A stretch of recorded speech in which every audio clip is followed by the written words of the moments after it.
Hello అండి, నేనే ప్రసన్నని. ప్రసన్న గారు చెప్పండి. చెప్పనా? చెప్పండి. NH44. NH44 రాంగ్ ఆన్సర్ అండి. Wrong answer. జాతీయ రహదారే కదా అన్నారు. అవును, అత్యధిక పొడవైన భారతదేశంలో అత్యధిక పొడవైన జాతీయ రహదారి. అవును, NH44 కాదండి. కాదా? చూడండి మీరే ఒకసారి. చూసాను. శ్రీనగర్ నుండి కన్యాకుమారి వరకు ఉంది.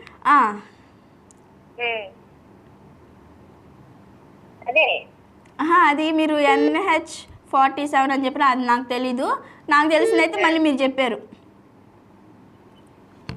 Kanyakumari right answer. అంటే అది పేరు అది కదా. నాకు తెలియదండి. కన్యాకుమారి వరకు ఉన్నది NH44. ఓకే, అది అయితే నాకు తెలీదు. నాకు కన్యాకుమారి వారణాసినో ఏంటో ఉంది. వారణాసి. ఓకే అండి, ఇలానే కాల్ చేస్తూ ఇలానే సపోర్ట్ చేస్తూ ఉండండి. Thanks for calling. సో మీరు కూడా మమ్మల్ని ఏమైనా క్వశ్చన్స్ అడగాలన్నా కూడా ఇంకెందుకు ఆలస్యం, క్రింద స్క్రోల్ అవుతున్న నెంబర్కి కాల్ చేయండి. మీరు కాల్ చేయవలసిన నెంబర్ 7997505099కి కాల్ చేయండి.